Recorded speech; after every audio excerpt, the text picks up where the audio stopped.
Boa noite a todos. Meu nome é Márcia Lima. Eu sou professora docente do Centro de Formação em Psicanálise Clínica. Sou diretora da escola também. Estamos agora em 2024 retomando com o nosso projeto Café e Psicanálise. E hoje, especialmente, temos um convidado que é o Juliano Casarim. Ele é psicanalista, formou-se conosco em 2016. Ele deu continuidade à formação dele, fez algumas especializações e se tornou um especialista no atendimento de adolescentes.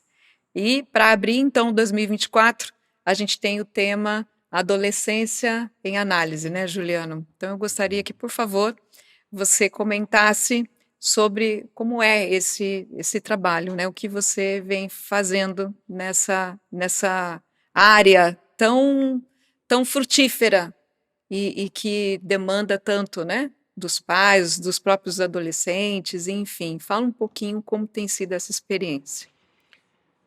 Boa noite, é um prazer estar aqui, né? Obrigado pelo convite. Eu gostaria muito de agradecer à escola e a disponibilidade. E é um tema que se tornou muito importante também na minha vida, porque desde o começo da clínica aconteceram vários fatos que me levaram para atendimento de adolescentes. Muita procura, né? Você não pode atender meu sobrinho, você não pode atender o meu filho, você não pode atender um adolescente que está passando por um momento complicado, difícil. E aí eu resolvi, preciso entender um pouquinho melhor esse mundo, né? Então eu fui atrás na busca desse aperfeiçoamento, né, dessa especialização, para entender esse mundo, né, para se conectar um pouquinho mais, ficar um pouquinho mais perto deles.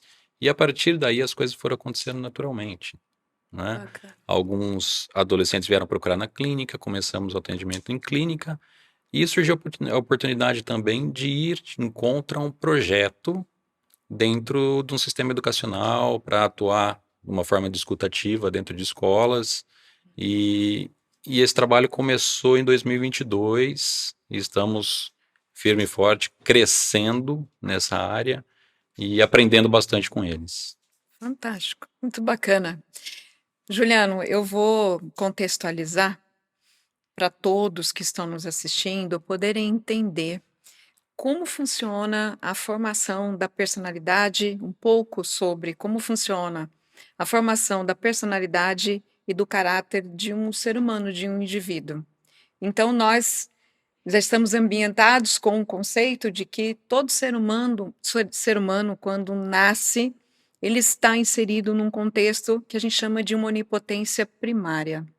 Nessa onipotência primária, a criança, ela não tem um ego formado ainda, ego esse que em formação vai adquirindo informações, aprendizado, vai amadurecendo, do ponto de vista neurológico, fisiológico, psicológico. Enquanto o bebê, ele não tem ainda essa condição de solicitar diretamente sobre qual necessidade precisa ser atendida. Então, ele depende 100% de nós.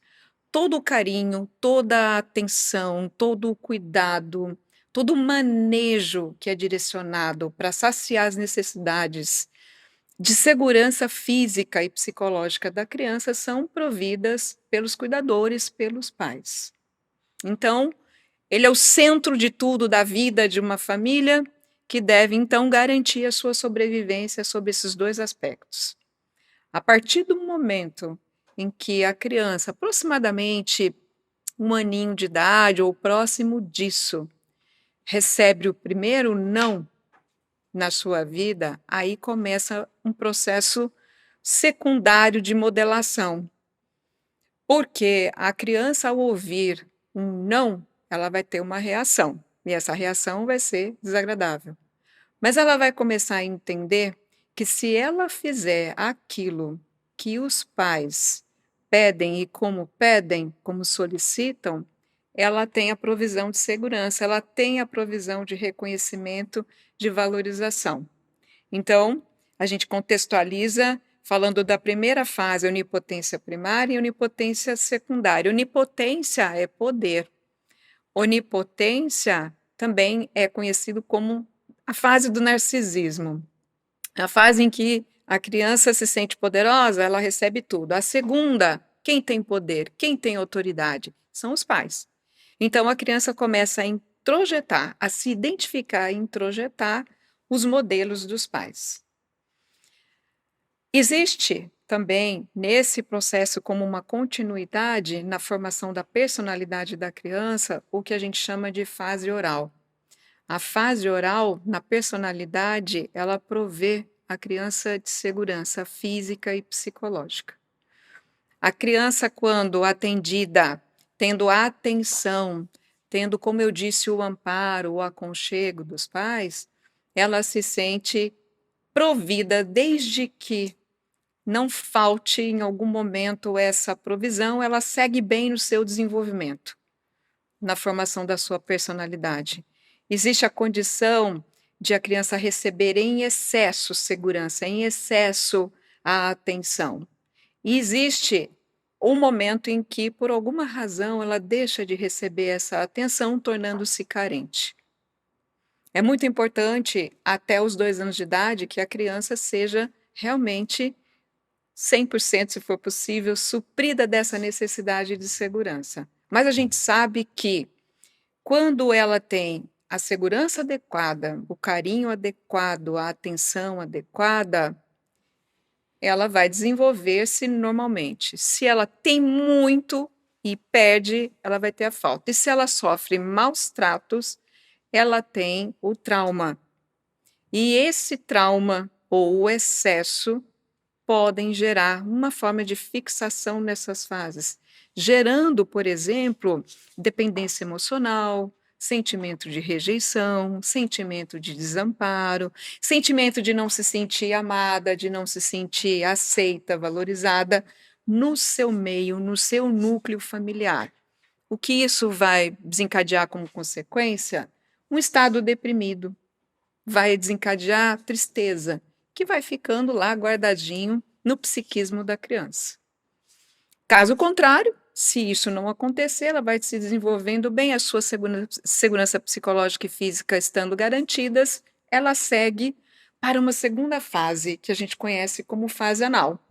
A fase anal, para vocês terem uma noção, é a fase em que a criança, ela sente que o corpinho dela dá sinais sobre algo que ela produz, os esfíncteres do organismo, principalmente uretral, anal, começam a funcionar de uma forma diferente, dando autonomia para a criança, em que ela sente a necessidade de fazer xixi, em que ela sente a necessidade de defecar, e assim os cuidadores vão orientando, educando sobre como vai ser esse processo, como ela vai sair da fralda, como ela vai se dirigir ao toalete e como ela deve ser conduzida, orientada. Acontece que quando a criança, agora vem o aspecto da personalidade, né? Vem do comportamento. Quando a criança ela é severamente exigida em relação a quando e como ela deve defecar, quando e como ela deve urinar, se isso for muito severo, gera trauma.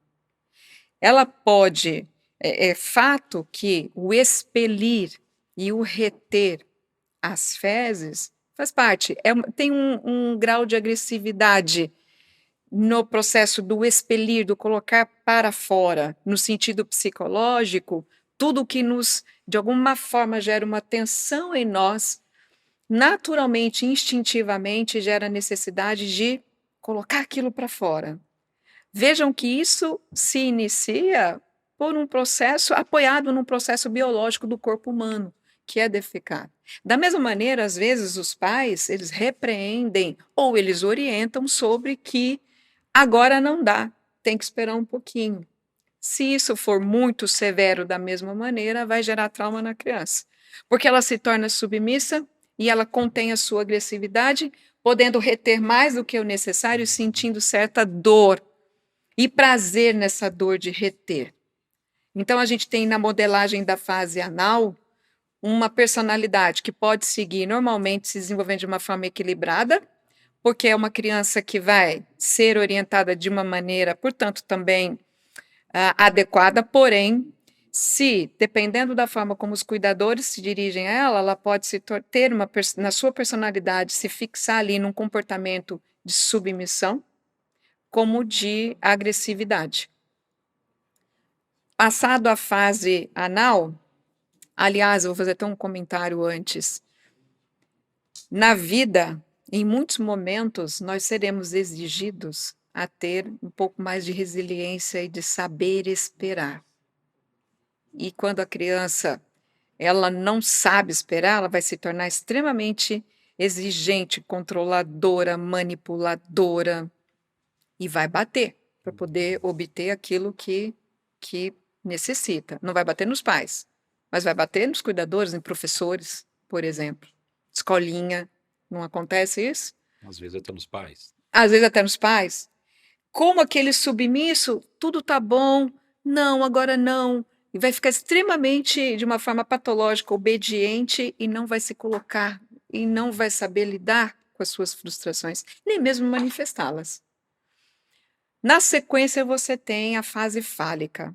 A fase fálica é a fase em que, só para fazer um parênteses, o impulso sexual que está em desenvolvimento desde a fase oral, mas como numa nascente de um rio, de uma forma muito diferente do que a gente conhece como impulso sexual pela visão do adulto, na perspectiva da sua nascente, do seu desenvolvimento, ele se desenvolve, ele acontece apoiado na nossa necessidade de incorporar o alimento, o leite.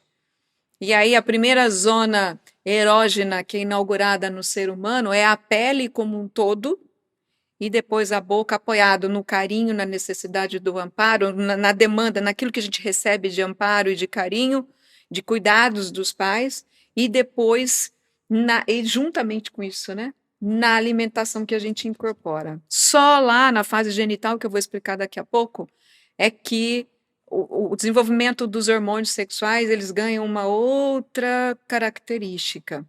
Mas, na fase fálica, o impulso sexual ele já vai ao genital. Determinadas brincadeiras que até então, uma cosquinha, um toque, uma brincadeira que eventualmente até gera algum tipo de contato, de atrito com o genital, para a criança é uma brincadeira, é lúdico.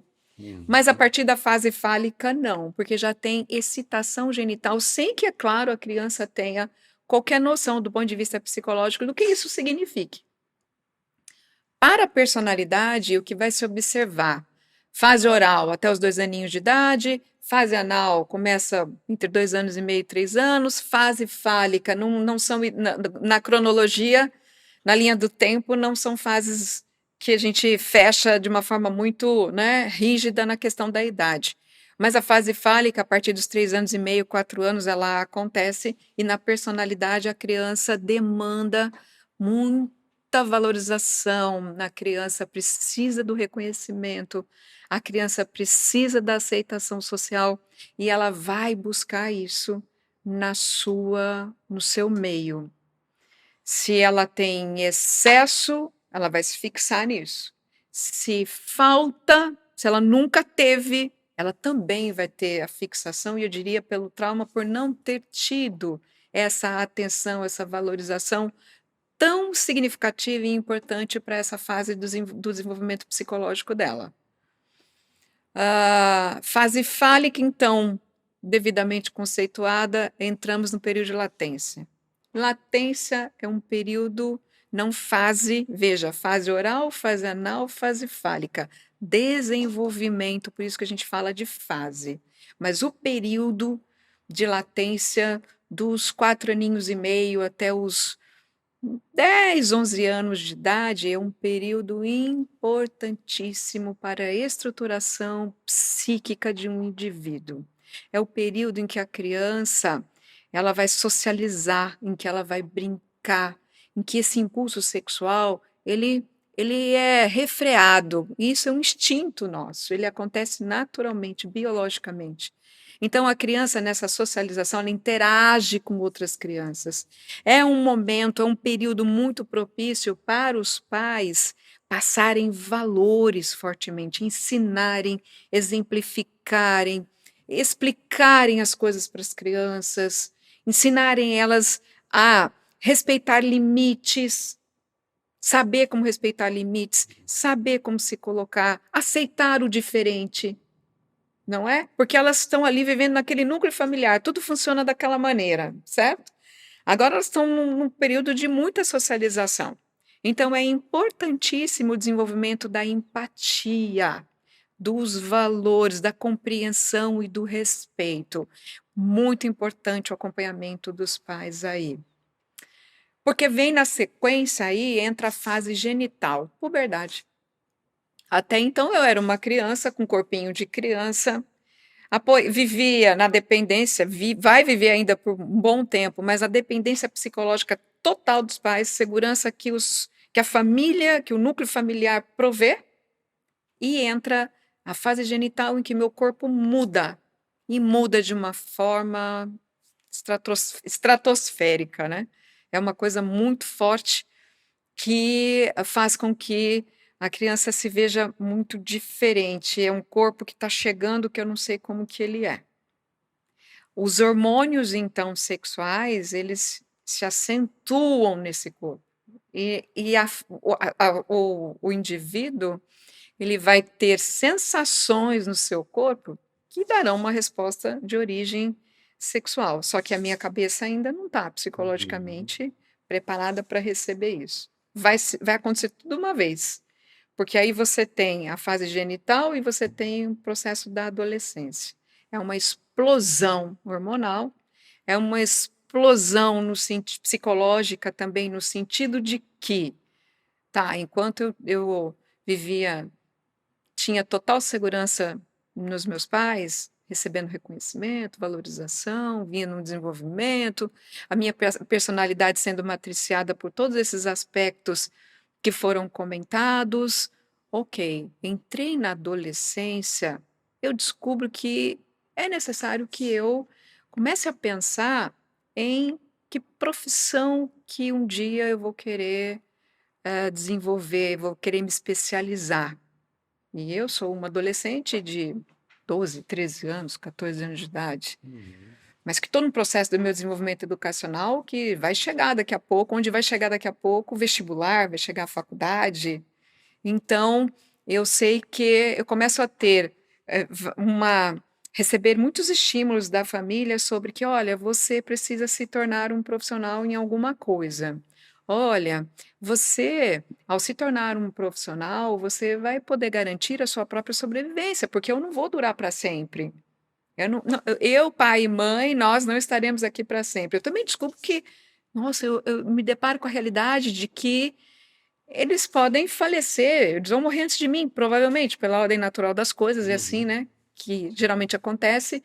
Eles vão morrer, eu preciso me realizar profissionalmente, eu preciso, depois, na sequência, vem uma realização afetiva, porque você sai daquele convívio, desde o período de latência, mas chega na adolescência, você começa a identificar outros objetos, outras pessoas com as quais você vai se relacionar.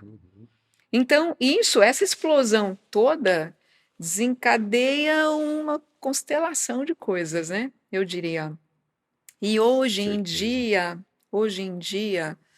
a gente percebe que há uma necessidade, por parte muito forte, né?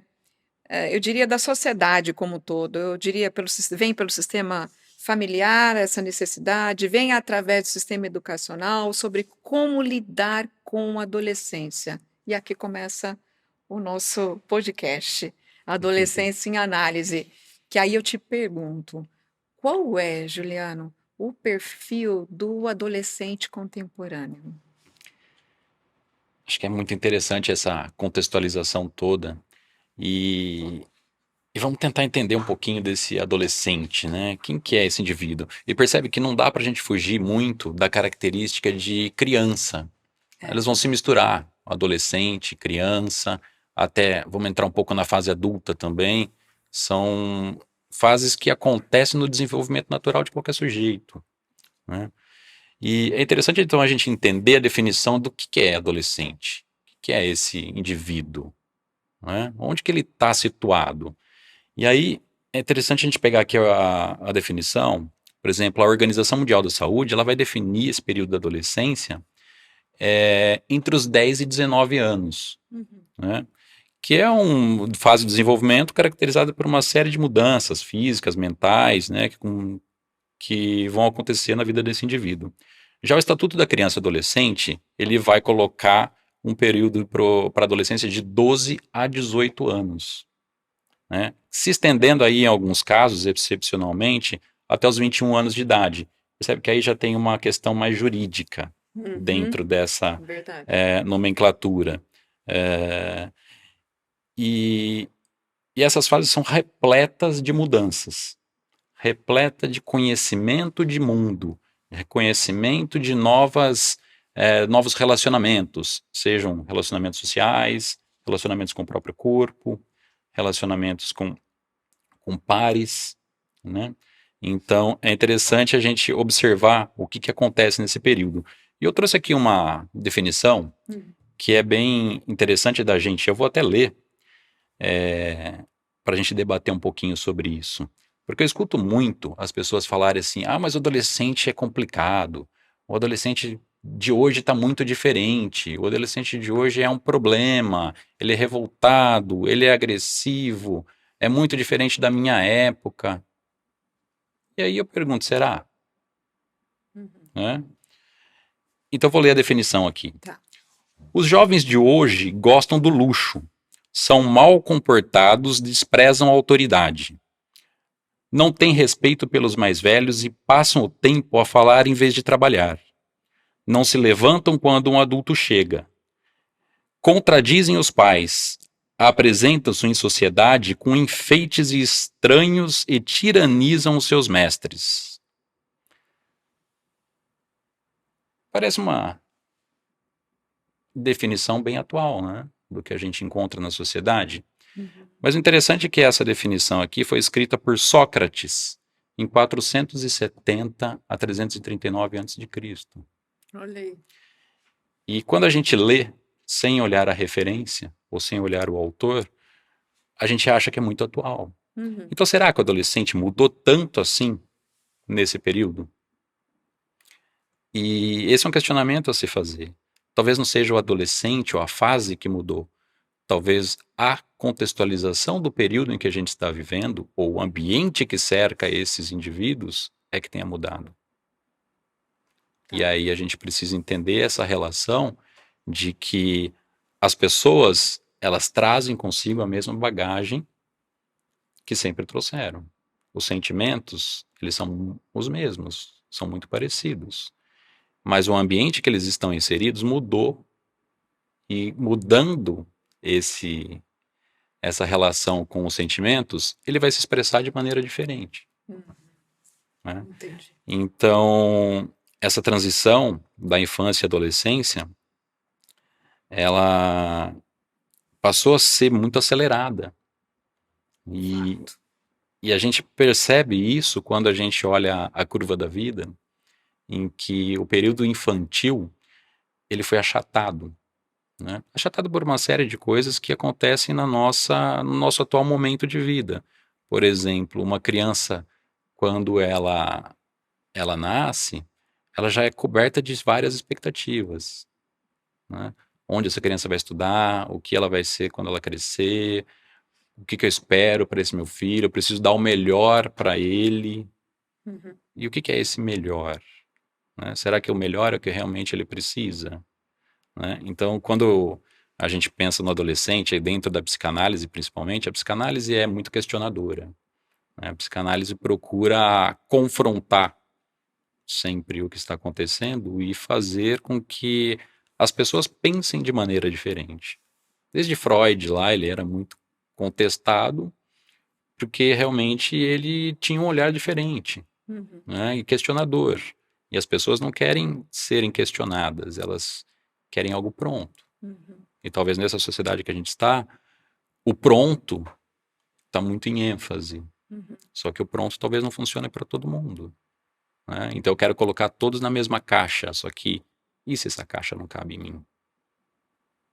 Então quando a gente fala dessa questão do adolescente, é interessante a gente falar o que é essa criança que foi achatada na infância. Quando eu digo achatada, é importante a gente entender o encurtamento dessa infância, Uhum. né? Não que a criança não brinque mais, ela brinca, mas a brincadeira da criança passou a ser diferente. É. Então ela brinca menos, né? Ela tem menos atividades que desenvolvam a psicomotricidade, por exemplo, que desenvolvam o cognitivo, porque está sendo substituído por aquilo que está pronto.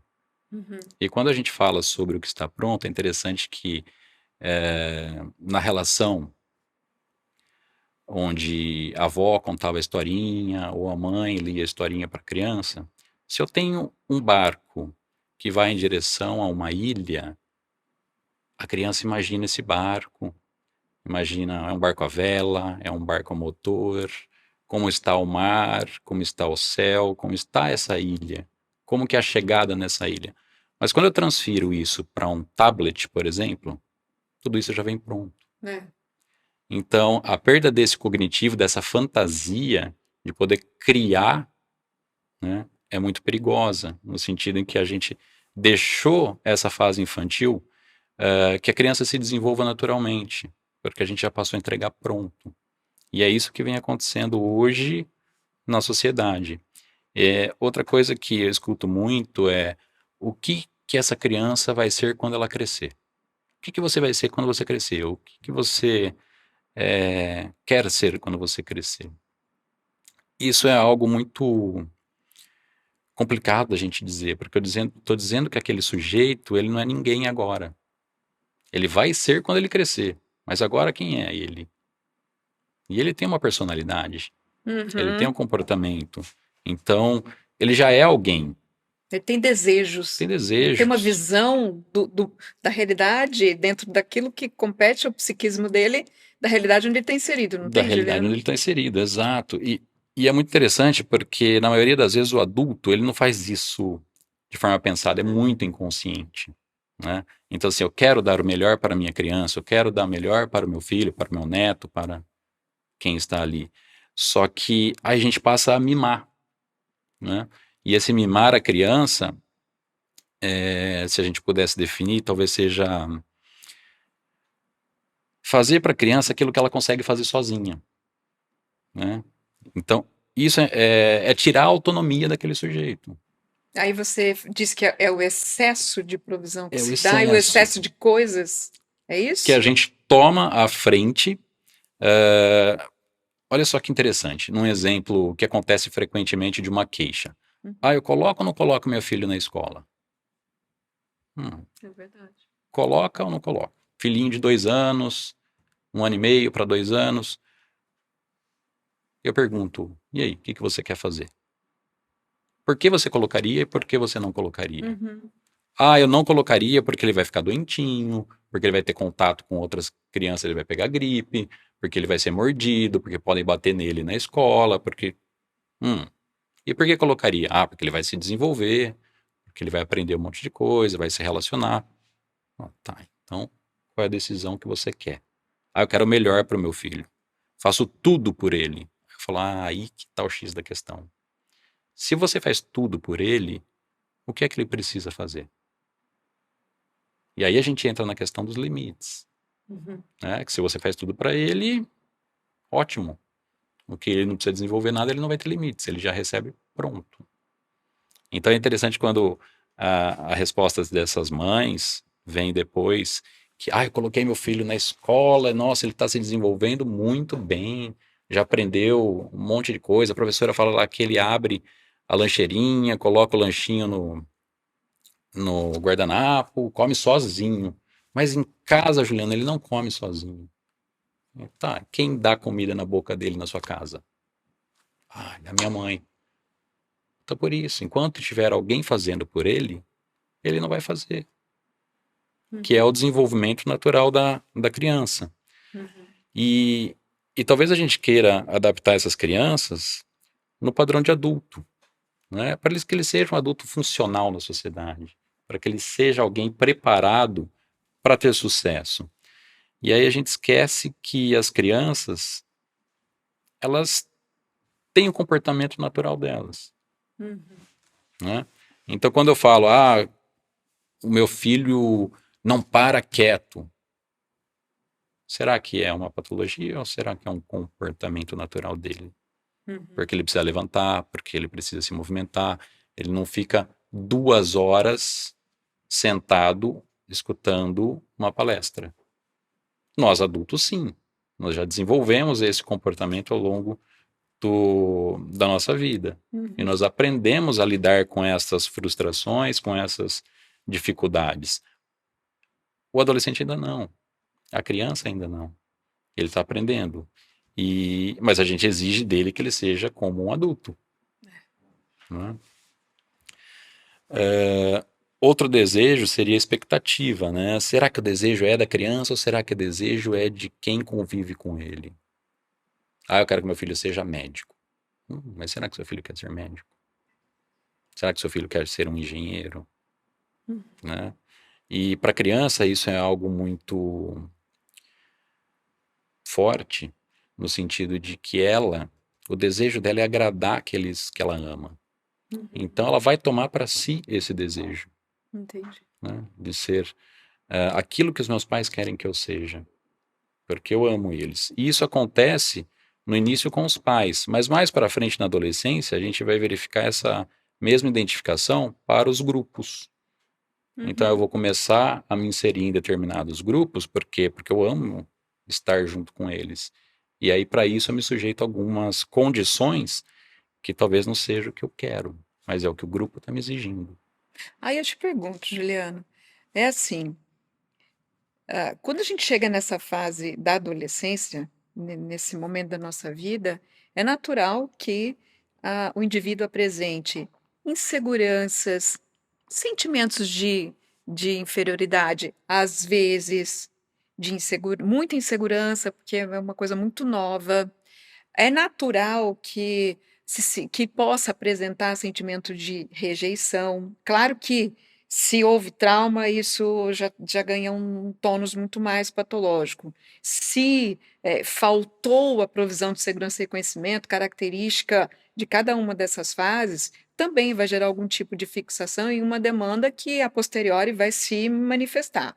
Mas é um período também, é um momento, essa adolescência, em que o jovem ele contesta aquilo que foi ensinado como certo e errado, ele muitas vezes ele transgride, ou ele é muito submisso e ele aceita tudo como tem que ser, e também vai se identificar com as tribos, que é o que você está falando, né? Vai se identificar com tribos externas, onde ele vai buscar, muitas vezes, eu não sou aceito na minha casa. Meu pai e minha mãe não me aceitam como eu sou.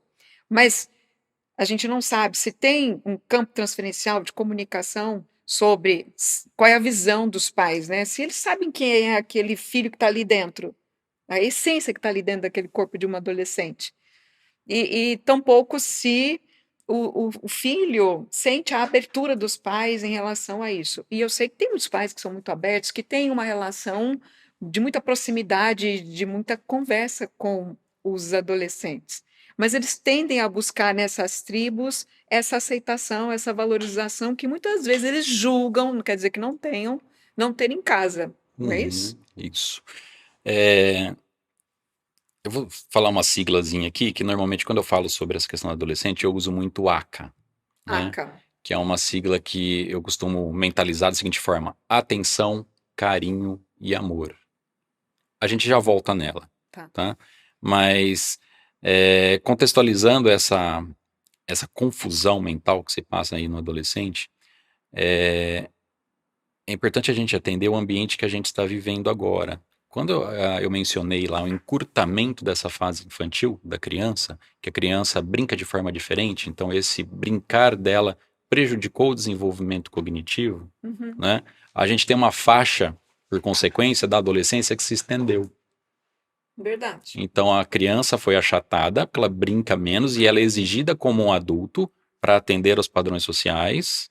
Então ela se torna um adolescente muito mais cedo. Até fisiologicamente a gente percebe que ela se torna adolescente mais cedo. Né? No caso das meninas, que se menstruam cada vez mais cedo, os meninos também, que se desenvolvem sexualmente cada vez mais cedo. E E é uma questão interessante da gente pensar que neurologicamente isso não ocorre na mesma dimensão, porque o cérebro ele vai se formar, terminar de se formar lá para os 24, 25 anos. Sim. Tanto é que em algumas definições a gente vai encontrar o período da adolescência até os 24 ou 25 anos, Uhum. né? Por conta do desenvolvimento e da formação do córtex pré-frontal, que é justamente o responsável pela capacidade ali de julgamento, né? De medir os riscos, da empatia. Então, quando a gente vê o jovem é revoltado, ele é impulsivo, ele faz as coisas sem pensar, né? Ele é um turbilhão de emoções ali, né? De adrenalina, de criatividade principalmente, tanto é que a gente vê as startups aí, na maioria das vezes, cada vez com mais jovens, né? E só que a consequência, medir as consequências, se torna algo para eles imprevisível. Então, como se tivesse um carro na beira do abismo, né? Pronto para acelerar, Uhum. né? E é muita energia, só que não mede as consequências. E falando dessa fase da adolescência que se expandiu, ela se expande também na fase adulta. Porque a gente encontra muitos adultos hoje, e isso aparece na clínica, com comportamento de adolescentes. Então você tem ali uma fase achatada da criança, onde a adolescência entrou nesse momento da infância, e aumentou quando a gente fala assim dos mesmos adultos, lá para os seus 30, 40 anos, morando com os pais, frequentando as mesmas baladas dos adolescentes, jogando os mesmos jogos virtuais que os adolescentes jogam. Então ficou muito próximo essa, essa questão. E tem uma frase muito interessante do Contar do Caligares, que ele fala: tanto as crianças quanto adultos parecem querer cada vez mais parecer adolescentes. E realmente é interessante da gente pensar sobre isso, porque no início lá da fase infantil, a gente percebe a mãe colocando a roupinha na criança, Sim. percebe a mãe comprando o tênisinho da criança ali. Só que chega um determinado momento da fase adolescente que essa criança começa a se revoltar, que é aquilo que você estava comentando, né? Ela começa a se rebelar, porque, poxa, eu não quero mais o tênis que minha mãe e meu pai me dão. Eu não quero usar mais a roupa que a minha mãe e meu pai me dão. Eu quero fazer as minhas próprias escolhas. Sim. Eu quero usar o tênis que a galera usa. Eu quero usar as roupas que aquela tribo usa, né? Que é diferente do que os pais querem. Então, os pais entendem muito isso como um confronto. Então, eu vou usar o preto, eu vou usar as pulseiras, eu vou usar o cabelo pintado, eu quero furar a orelha, eu quero fazer uma tatuagem, eu quero, né? Tem muito essa busca dessa identificação e é uma revolta, vamos chamar isso de uma neurose natural do adolescente, porque ele precisa mostrar que ele é diferente, que ele tem personalidade, Que ele tem uma que identidade, ele tem uma identidade. que ele ainda não tem uma noção propriamente sobre essa identidade, mas ela está se constituindo. E normalmente essa identidade que ele busca vai confrontar aquilo que os pais querem que ele seja. Aí os pais dizem não. Não quero assim, não gosto assim, não tem que ser assim. E aí Acontece isso? talvez os pais vão chamar essa criança de revoltado. Olha como está revoltado, não quer fazer as coisas que a gente fala. Tá. Olha como esse adolescente está teimoso, né? Porque exatamente eles estão confrontando aquele modelo. Eu não quero mais ser o bebezinho do meu pai. Eu quero ser eu mesmo.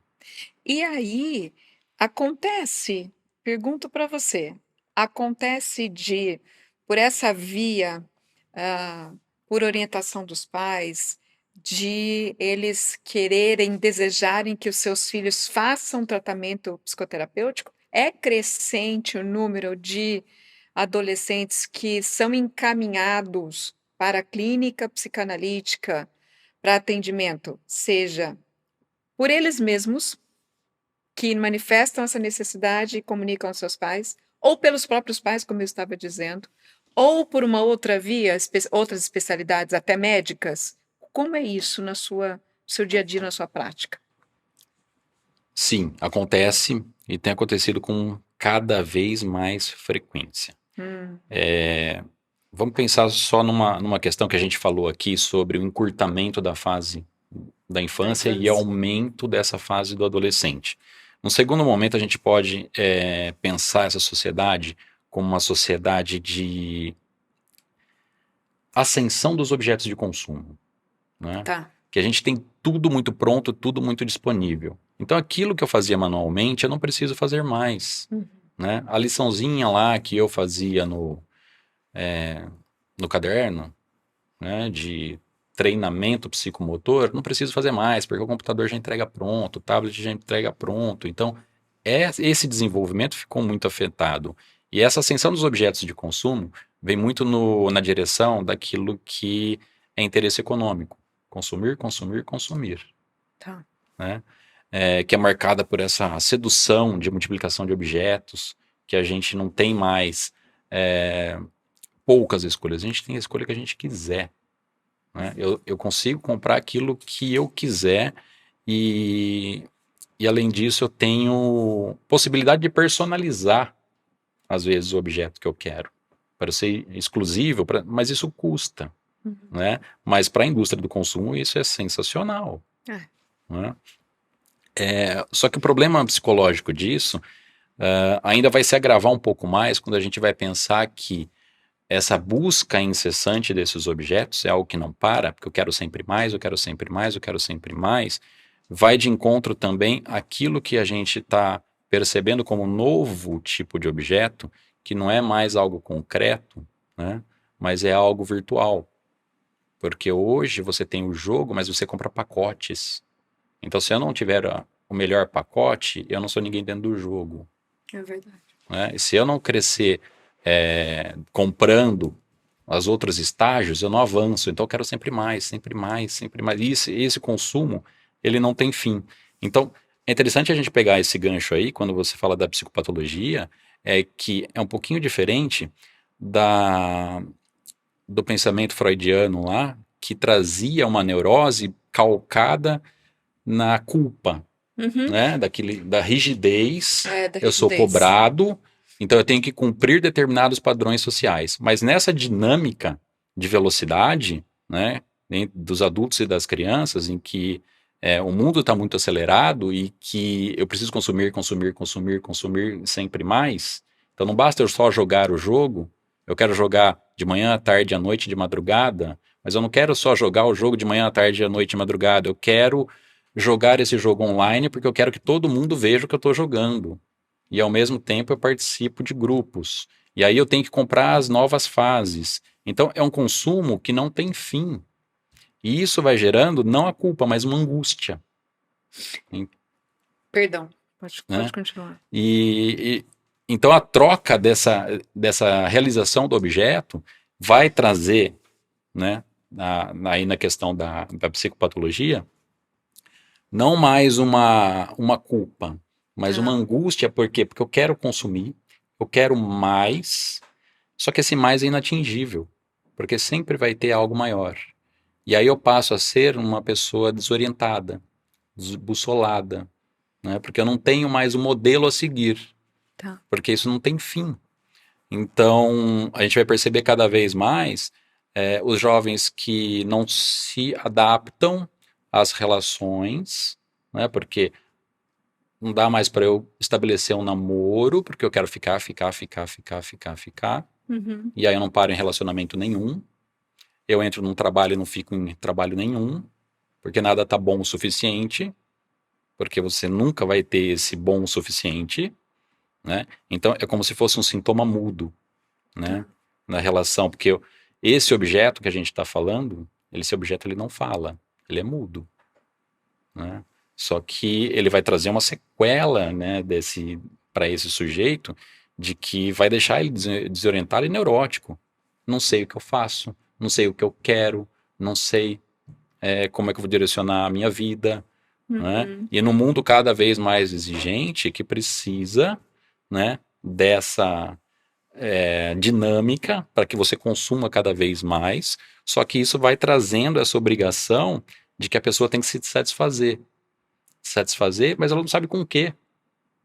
Porque ela não tem essa referência, então é uma perda dessa referência, né? E esse sujeito, na maioria deles, os adolescentes, eles começam a aparecer alguns sintomas, né?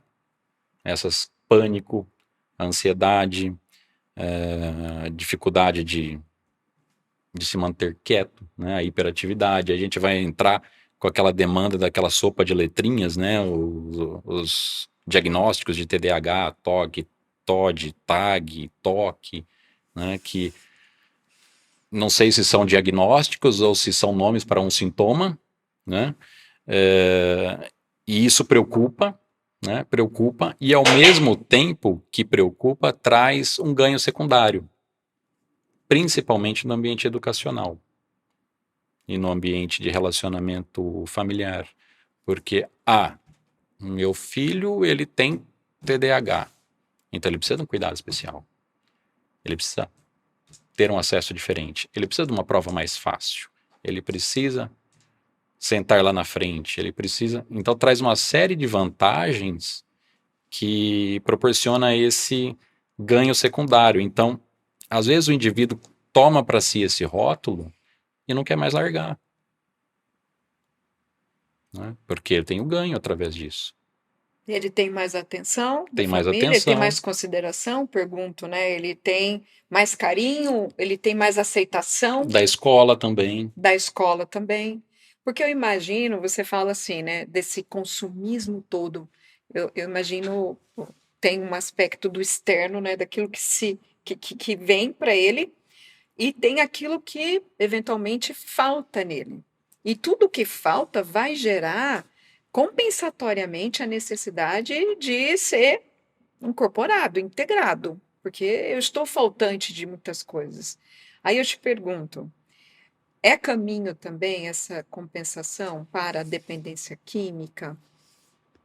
A gente vê, na minha percepção, um excesso de diagnósticos, Uhum. né?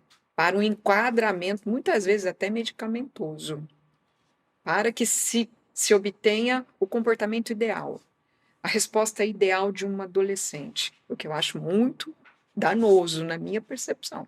Acho que você deve estar vivendo isso na clínica, Sim, né? Como você, acho não, você está, sim, porque tem a ver com o que você está colocando é o aí. tempo todo, né?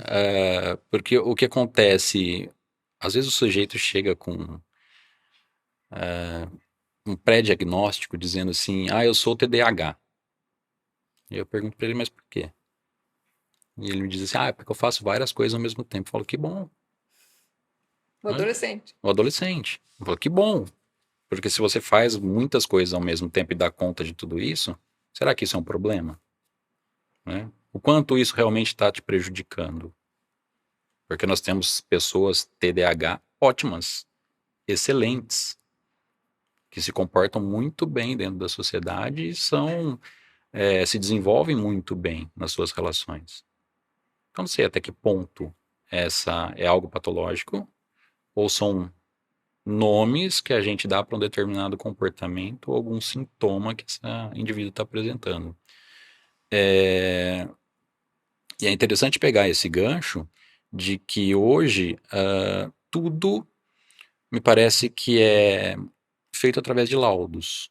Então, quando você entra numa consulta, você vai sair com um laudo, ou vai sair com uma CID, ou vai sair com um diagnóstico.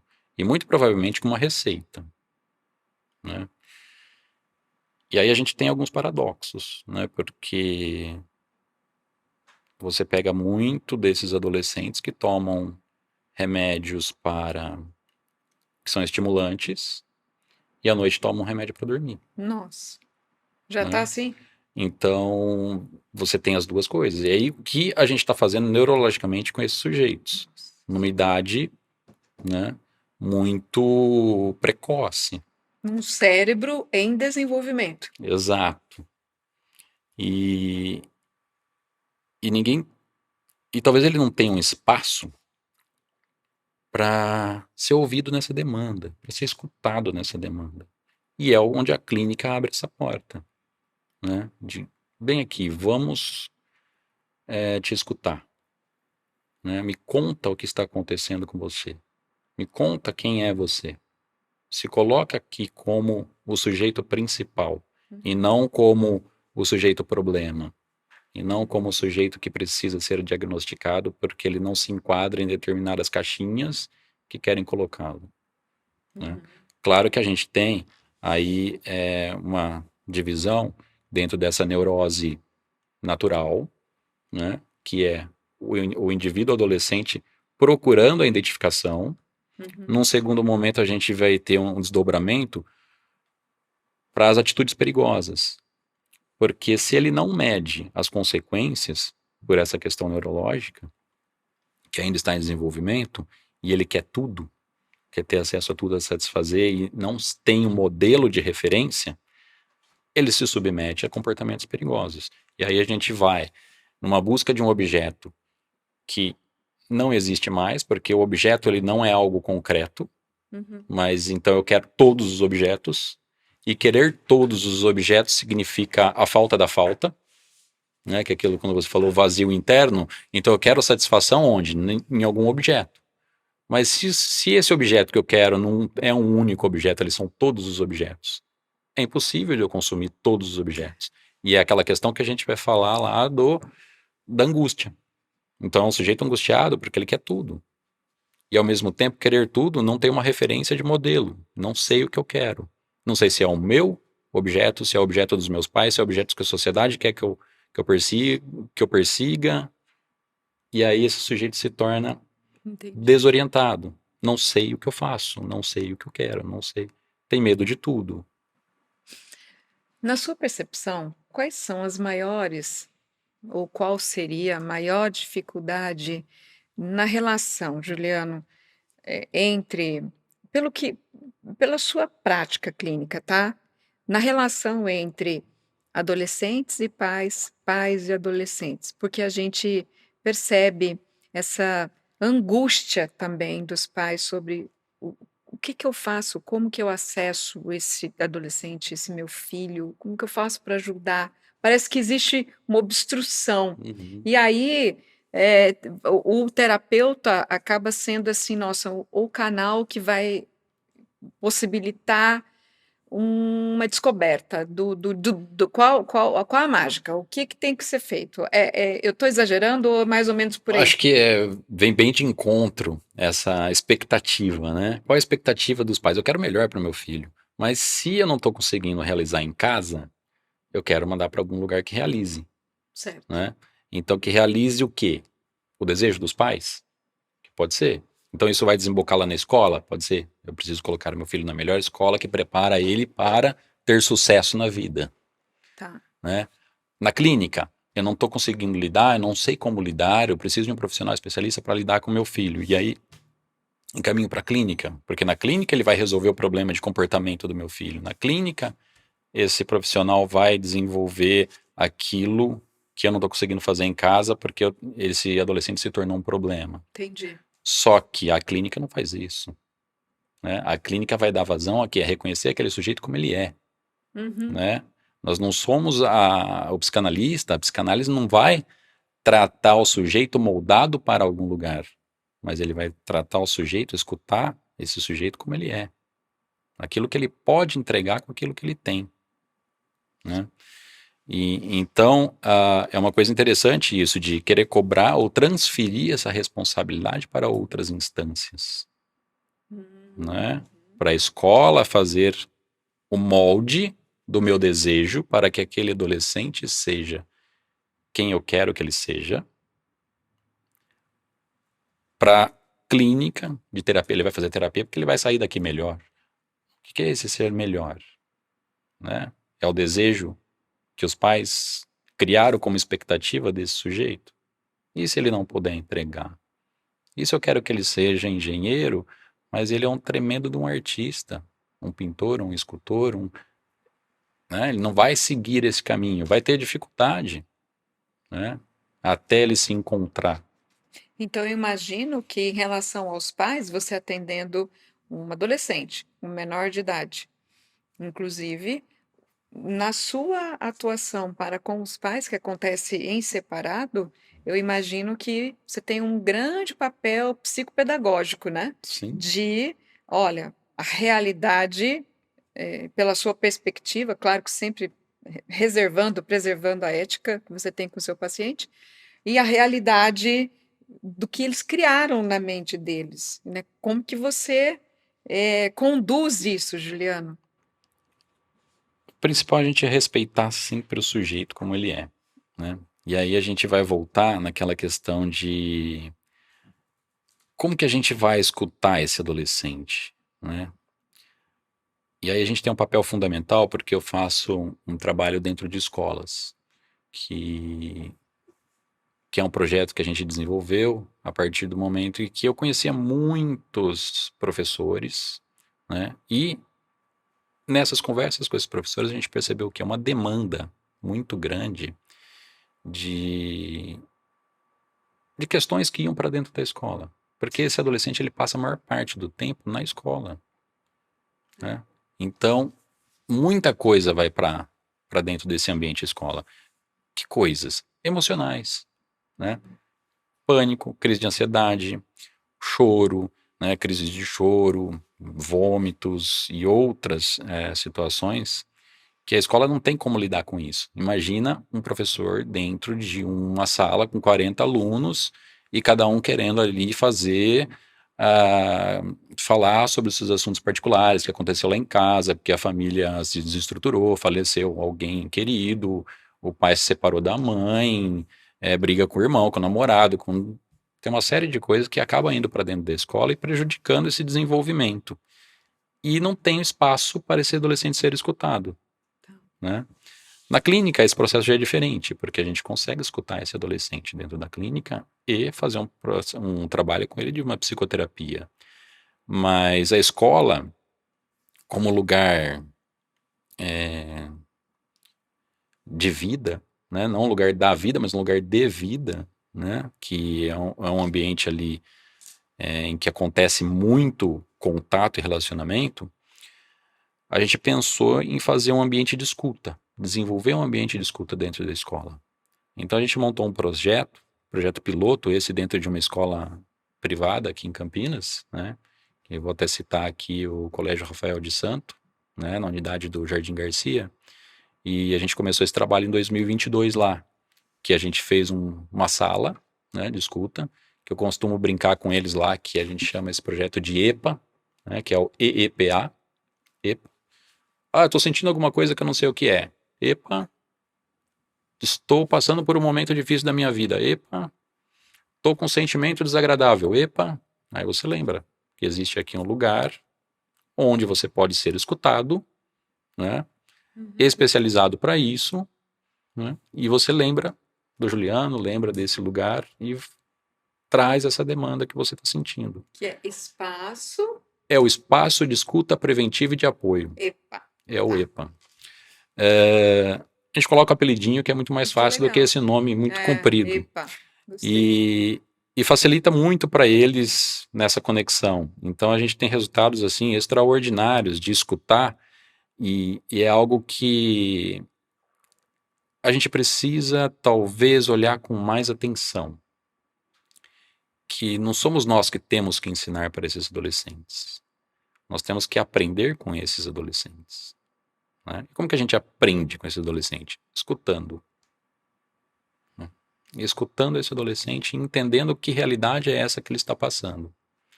Então, quando os pais me perguntam o que eu faço, eu escuto seu filho. Né? Só isso. Ah, mas como que eu faço isso? Nós vamos voltar já já no ACA. Essa é uma dificuldade grande, por quê? Porque na sociedade, os pais também estão envolvidos na mesma velocidade, na mesma dinâmica de consumo. Então, assim, o trabalho, o trânsito, né, as responsabilidades de dentro de casa. Então, qual é o tempo que eu passo com o meu filho? É muito curto esse tempo. Né? E não estou dizendo aqui que precisa arrumar mais tempo. Não, mas o tempo que você estiver com seu filho, passa com tempo de qualidade com ele. Né? Escute o que ele tem para dizer. Escute esse adolescente. Porque qual é o problema da gente não escutar esse adolescente? É que ele vai buscar esse modelo em outro lugar. E esse modelo em outro lugar pode ser numa rede social ou com os próprios amigos que têm a mesma maturidade, a mesma idade, que também não vai ser um modelo talvez muito diferente daquilo que ele tem, sujeito a se colocar em situações de risco, como você tinha citado anteriormente, pode caminhar para uma dependência química, pode encaminhar para uma autolesão, né, numa automutilação do próprio corpo. Então, assim, se os pais não estiverem atentos a isso, ou tiver alguém atento a isso, né, a gente não percebe os detalhes. Entendo. Né? E quais são os detalhes? Observar, sentar junto e conversar. Porque eu pego muitos adolescentes cheios de pulseira até aqui no pulso. E por que está usando um monte de pulseiras até metade aqui do braço? Às vezes para esconder um corte, Hum, né? E ninguém está vendo. Porque acha que aquelas pulseiras são para se identificar, porque chama atenção, porque esse adolescente quer aparecer, que são os objetos enfeites aqui que o Sócrates vai falar lá atrás. Mas o que está por trás disso? Então essa escuta é bem isso. Não escutar o que ele está dizendo, mas o que está por trás daquilo que ele está dizendo. uhum. Né? Um adolescente que vai de moletom todos os dias para a escola, moletom puxado as mangas até aqui e capuz, do que é que ele está se escondendo? É um sinal. Do que é que ele precisa se proteger? Entendo. Né? E aí a gente tem as duas questões. Pode ser só um moletom? Pode. Mas pode ser Outra coisa. uma proteção de algo que ele não quer enfrentar. Né? Então, nesse sentido, é interessante. E quando os pais me perguntam sobre isso, eu volto lá no ACA, né? Que é atenção, carinho e amor. Ah, mas o que é isso, Juliano? Sabe quando a gente aprendeu a atravessar a rua? Alguém foi lá e pegou na nossa mãozinha, Uhum. né? E pegou na nossa mãozinha e ensinou a gente a atravessar a rua. Só que nesse detalhe de pegar na mão, eu estou trazendo atenção, carinho e amor. Olha aqui, eu estou junto com você. Nós vamos fazer algo difícil, mas nós vamos fazer juntos. Uhum. Né? Nós vamos buscar uma alternativa. E aí eu vou te mostrar. Olha para os dois lados. Né? Olha, tem uma faixa de pedestres. Vamos atravessar na faixa. Ó, quando o semáforo estiver vermelho para os carros, né, é mais seguro da gente atravessar aqui na faixa. Mas tem que olhar do outro semáforo lá, que tem um bonequinho verde. Isso tudo é colocar limite. Eu estou colocando limite, eu estou ensinando, mas eu estou participando do processo. Né? Porque não é uma apostila. Porque uma apostila é desagradável da gente aprender. Mas quando eu aprendo com atenção, com carinho e com amor, a gente leva para o resto da vida. Né? E esse adolescente vai aprender através daí. Né? Então não adianta a gente reclamar. Ah, ele sabe como faz. Será que sabe? Quem está pegando na mão dele? Né? E essa falta de tempo, né, de qualidade que a gente mencionou aqui, talvez esteja gerando esses comportamentos. Porque se eu não tenho referência, eu atravesso a rua de qualquer maneira. E aí o risco que eu estou me colocando é de ser atropelado, né? De cometer uma transgressão. Entendo. Né? E isso, se a gente trouxer para outros exemplos na sociedade, é a mesma coisa. Se eu não tenho a referência, eu faço do jeito que eu quero. E se eu não tenho ainda condições para fazer julgamento, condições para fazer de uma forma empática, ou condições para medir as consequências dos meus atos, eu me coloco automaticamente numa situação perigosa, numa situação de risco, que pode levar a uma dependência química, que pode levar a associação com grupos que vão me prejudicar, né? Pode voltar esse desejo para mim mesmo no questão de uma autolesão. Se eu estou insatisfeito, se eu estou com medo, se eu estou desorientado, eu não sei o que eu faço, e eu acabo voltando esse desejo para mim mesmo. Então a gente tem esse número grande de autolesões, de automutilação. Me preocupa, porque cresceu, né, em 50% o índice, né, de suicídio entre crianças e adolescentes até 25, 20, 29 anos de idade, né? A gente tem estatística. Agora, Juliano, considerando tudo isso que você está falando, eu penso que se estabelece um canal transformador aí entre. Aqui eu tenho a figura do terapeuta que atende o adolescente, terapeuta que orienta os pais. Os pais que querem saber, que em estando abertos, querem saber como, né? Como eu me aproximo, como eu faço. E parece algo tão simples, mas não é tão simples Não assim na é. prática, né? Uhum. Agora, existem dificuldades por parte do analista Juliano, né, pela sua experiência, em acessar o adolescente? Tem alguma dificuldade assim que você possa falar, Márcia, olha, isso é trabalhoso. Eu vejo que é trabalhoso acessar o adolescente quando ele se comporta como, ou não é trabalhoso? Tem as duas questões. Interessante quando você faz essa relação dos pais e do profissional, né? O profissional ele tem uma condição diferenciada, porque ele vai atender dentro de uma clínica e ali você está numa sala fechada em que você tem uma intimidade maior, ou mesmo na escuta ativa que eu faço. E aí a gente coloca algumas ponderações para esse adolescente entender esse momento. Uhum. Então, assim, aqui dentro dessa sala, eu sempre falo com eles assim: aqui dentro dessa sala, esse momento é seu. E se é seu, ele não é de mais ninguém. Né? É seu. Para os seus sentimentos, para as suas emoções. Porque falar de sentimentos e emoções é muito complicado.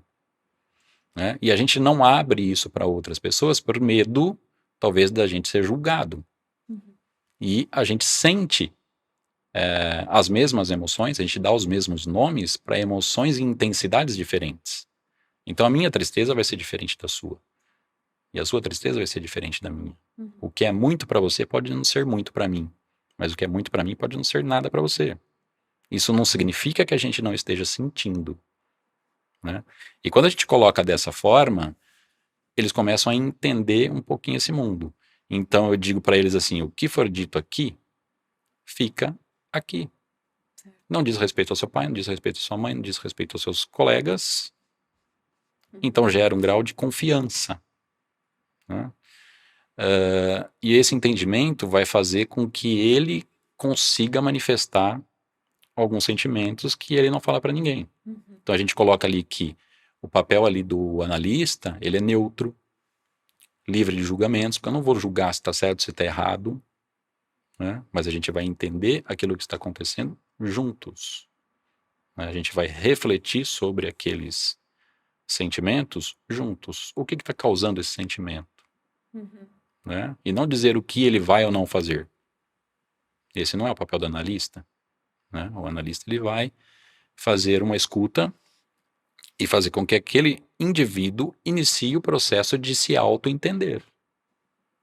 Né? Que ele possa entender os sentimentos dele e lidar com isso de uma forma mais saudável. Uhum. Agora, em relação aos pais, é muito interessante isso, porque a maioria dos pais, eles perguntam, como é que eu faço com isso? Como é que eu lido com isso? E aí a gente vai voltar mais uma vez naquela sigla, né? Do ACA, do atenção, do carinho e do amor. Senta junto com seu filho. Senta junto com esse adolescente. Ah, mas é chato, que não dá tempo. Eu sei que é chato. Eu sei que não dá tempo. Né?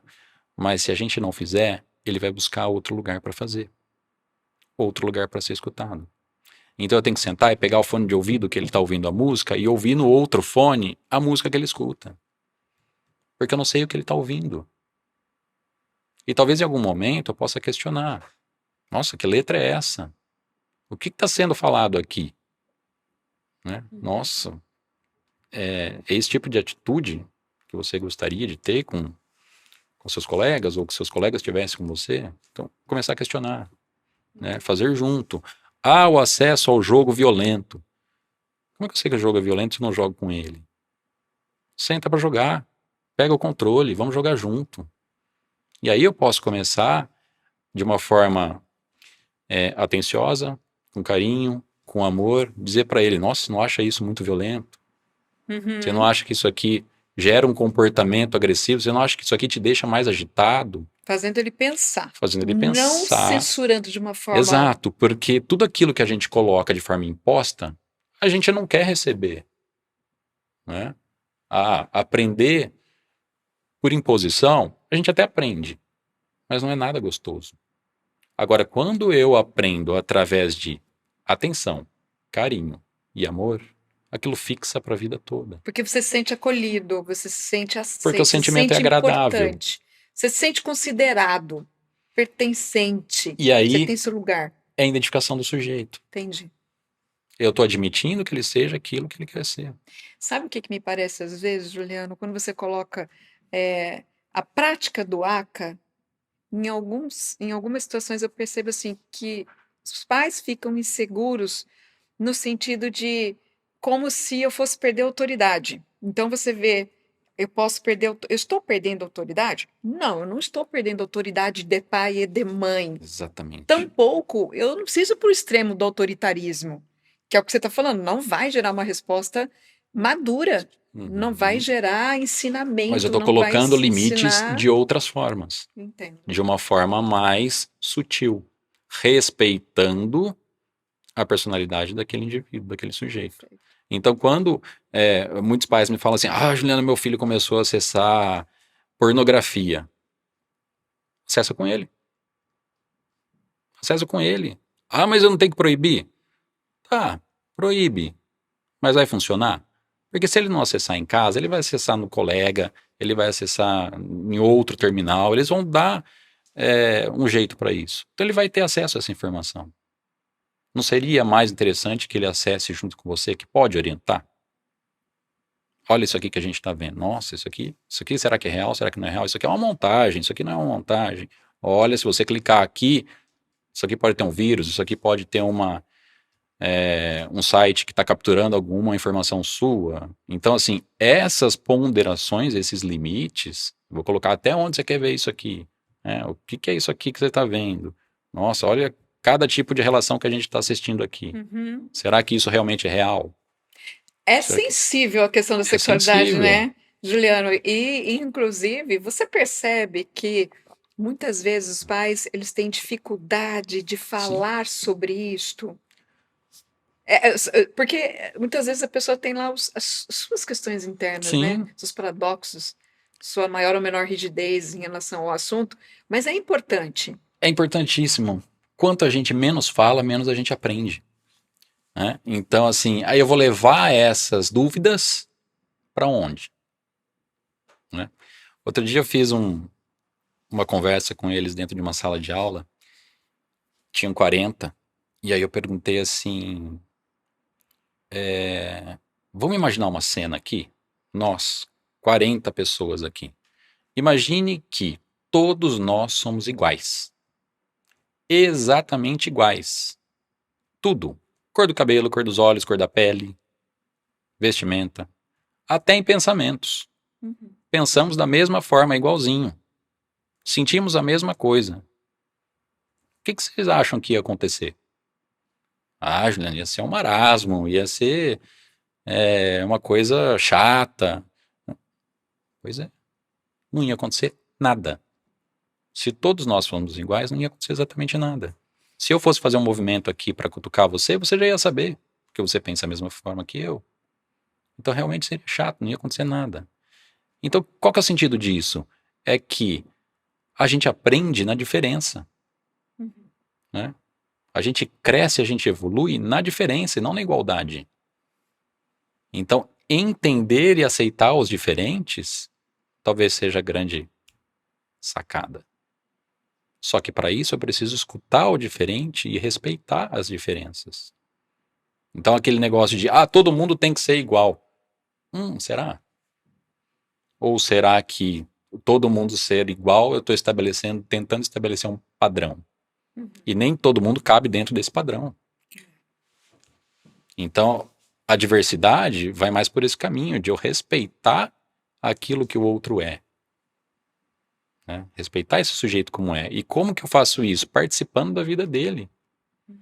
E aí eu posso colocar alguns limites? Posso. De forma carinhosa, Uma de forma dúvida. afetiva, né, com amor, e não impondo com uma autoridade, uma rigidez de, eu vou te proibir, eu vou te bater, eu vou te ameaçar, Entendo. né?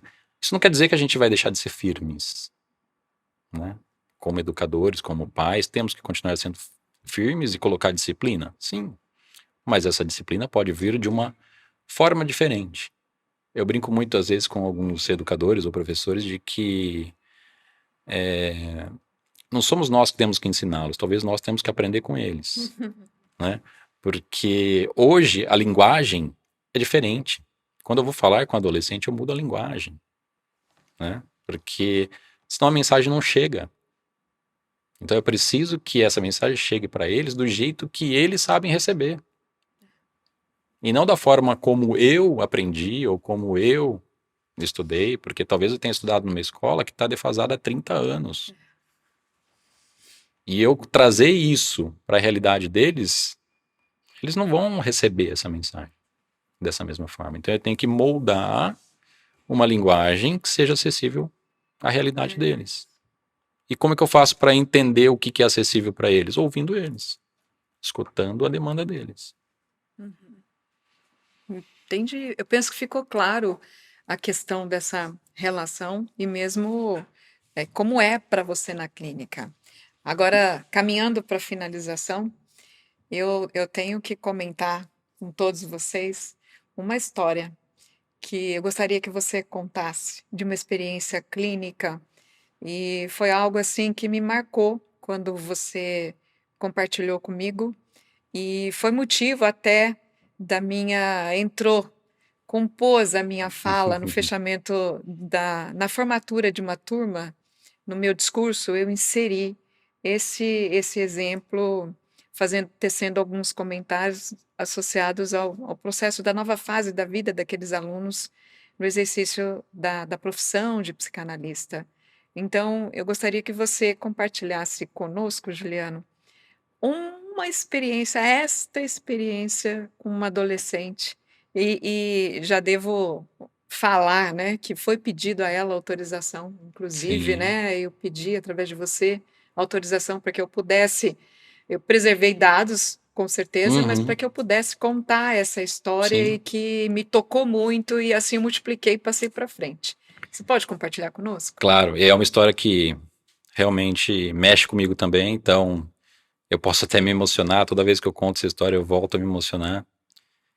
E é uma adolescente que a gente recepcionou ela na escola, né, nesse trabalho de escuta ativa, e de repente ela era uma adolescente assim que não tinha uma expressão, né? Era como se fosse uma pessoa que não era vista, Uhum. né? Toda vez que eu a encontrava, ela estava com moletom, capuz, se escondia. E nos primeiros contatos foi bem complicado, a gente mal tinha uma conversa. E no decorrer das chamadas, né, que ela foi lá pro EPA, a gente começou a conversar. Aos poucos ela foi se abrindo, contando um pouquinho da história. E eu não vou entrar no detalhe das histórias dela aqui, né, da família, mas ela passou por momentos bem complicados, bem traumáticos, e que constituiu uma personalidade muito mais fechada, né, e que poderia levar para esses comportamentos perigosos. E aí, com o passar do tempo, a gente foi percebendo que ela tinha uma dificuldade muito grande em algumas disciplinas, em algumas matérias, mas por outro lado, ela tinha uma sensibilidade extraordinária para questões artísticas.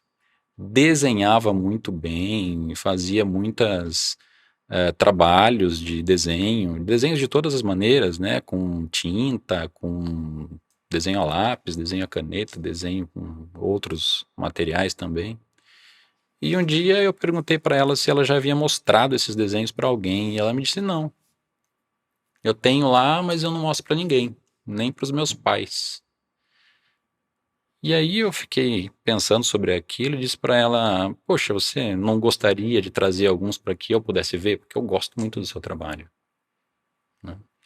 E ela me trouxe uma pasta, né, com desenhos. E eu lembro que eu coloquei esses desenhos lá no EPA e enchemos um tapete mais a mesa. de todos esses trabalhos dela, um trabalho mais bonito que o outro. E num desses trabalhos eu pedi para que ela escolhesse se ela queria me dar um, e ela me deu um. E quando eu virei esse trabalho no verso, ele estava todo rabiscado e estava escrito help. E aí isso me chamou muita atenção, né? Porque essa adolescente estava precisando de muita ajuda, né? E ela não tinha um lugar para ser ouvida, para ser escutada. E ali a gente começou a escutar, né, desenvolvendo esse trabalho, essa manifestação dela por intermédio da arte, a gente foi estimulando isso para que ela continuasse fazendo, porque ela me dizia assim, quando eu estou triste eu desenho. Então continua fazendo isso, né, porque é uma maneira de você extravasar essa tristeza, né. E ela foi fazendo esses trabalhos, e um dia eu estava lá na sala, eu chamei ela para conversar, e eu tinha comprado uma plaquinha em que eu ia colocar o nome do projeto, que é o EPA, e eu escrevi nessa plaquinha com giz. Era como se fosse uma lousinha, mas era um balãozinho de pensamento. E ela estava na sala nesse dia. E aí quando eu peguei aquilo na mão, eu falei, poxa, você está aqui e você é artista, né? Eu fiz aqui escrito com letras de giz, mas se você levar esse projeto aqui e fizer alguma coisa para mim, né, pode ser da maneira como você quiser, que você tem esse dom artístico. E aí ela olhou para mim e falou assim, mas eu posso? Eu falei, claro que pode, né? Eu só preciso que esteja escrito EPA, que é a sigla aqui do projeto. Ela falou, mas eu posso mesmo fazer? Eu falei, pode fazer do jeito que você quiser. Então eu vou fazer. Aí ela pegou e saiu com esse balãozinho, né? Que é tipo uma lousinha. E aí, normalmente lá a gente faz os atendimentos em alguns dias da semana, não vou todos os dias para a escola. Então eu dei uma semana para ela trabalhar sobre esse projeto. E ela, depois eu lembro que uma semana depois eu fui para a sala e chamei, né? E ela veio com um pacotinho embaixo do braço. E eu achei fantástico. Ela veio toda empolgada. Aí ela falou, eu fiz, mas não ficou muito bom não. Eu falei, mas como assim? Não fiz. A hora que eu peguei, né, que eu estiquei assim, ela tinha feito uma escultura, era um tipo um mobile, né, dessa escultura, que era a partir daquele balãozinho. Eu falei, poxa, mas como que não ficou muito bom? Ficou lindo isso aqui, muito além do que eu imaginava que seria, né? Eu achei que você fosse só escrever.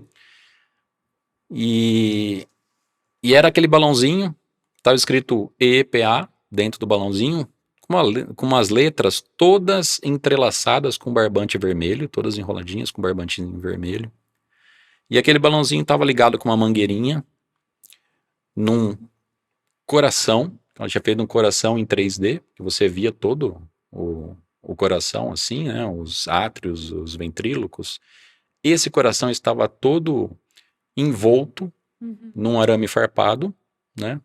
E trancado. Esse arame estava preso com um cadeado pequenininho, todo enfeitado com strass, né? E aí eu falei para ela, nossa, mas ficou fantástico, né? Ficou magnífico isso aqui, tal, tal, tal. Agora eu quero que você só me explique qualquer ideia disso aqui que você fez, né? Porque eu vou pendurar aqui na porta, vai ficar aqui exposto, né? Mas eu queria entender o seu pensamento sobre isso aqui. Aí ela falou assim para mim, sabe, Juliano, quando a gente fica muito triste, quando a gente tem um machucado muito grande, o nosso coração ele fica podre, ele fica doente, fica podre. E quando o coração fica podre, a gente tenta proteger ele da forma como a gente pode. Que foi quando eu coloquei esse arame farpado. Só que quando isso acontece, também começa a sair mau cheiro, começa a ficar fedido aquela ferida. E vem muitas moscas. E o arame farpado, ele não segurava as moscas. E aí eu percebi uma coisa maior ainda, que eu tentei proteger com esse arame farpado para que ninguém tivesse acesso. Só que não dar acesso para ninguém nesse coração, eu impedia ao mesmo tempo que as pessoas que queriam me ajudar se aproximassem de mim. E aí eu resolvi pôr esse cadeadinho para poder abrir, para que quem pudesse me ajudar pudesse ter acesso a esse coração. E aí eu coloquei essa mangueirinha aqui, que era uma mangueirinha daquelas de soro, né, que leva o remédio para quem está doente. E ela falou assim: eu resolvi colocar essa mangueirinha aqui porque eu descobri aqui no EPA um lugar que cura a gente, um lugar que pode fazer nosso coração melhorar, as nossas feridas cicatrizarem. Por isso que eu coloquei o EPA como um remédio, né, para essas feridas que a gente tem no coração. E quando ela me contou isso, eu achei assim fantástico, né, maravilhoso, porque isso não tem valor, não tem um preço, né, um retorno desse. Não é pelo projeto, não é pelo aprendizado que você tem, não é pela tudo aquilo que a gente aprende. É claro que é importante, mas quando você tem um retorno positivo de uma vida, a gente está falando de uma alma que está falando que você foi responsável por colaborar com ela, não tem nada que pague isso. Né? Então foi uma experiência assim muito emocionante. E a gente tem outras experiências semelhantes dentro desse projeto, dentro da clínica. Na clínica também acontece muita coisa. E é isso que faz com que a gente trabalhe todo dia. É isso que a gente faz com que a gente busque energia onde a gente acha que não tem mais. É isso que faz a gente ficar na clínica até 9, 10 horas da noite. Né? Acho que é isso aí. Fantástico. É o que nos move, a nossa missão, né, Juliano? Eu agradeço muito Eu que agradeço. pela sua contribuição, pelos seus ensinamentos, pela sua experiência que você transmitiu para nós.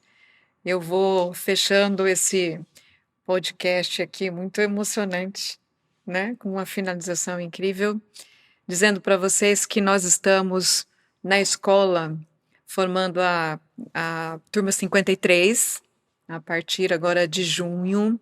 Então, para quem estiver interessado, quiser conhecer como é o curso de psicanálise, fiquem atentos às nossas mídias, vai aparecer um QR Code para vocês podem acessar, e aí vocês vão ter lá todas as informações no Centro de Formação em Psicanálise Clínica.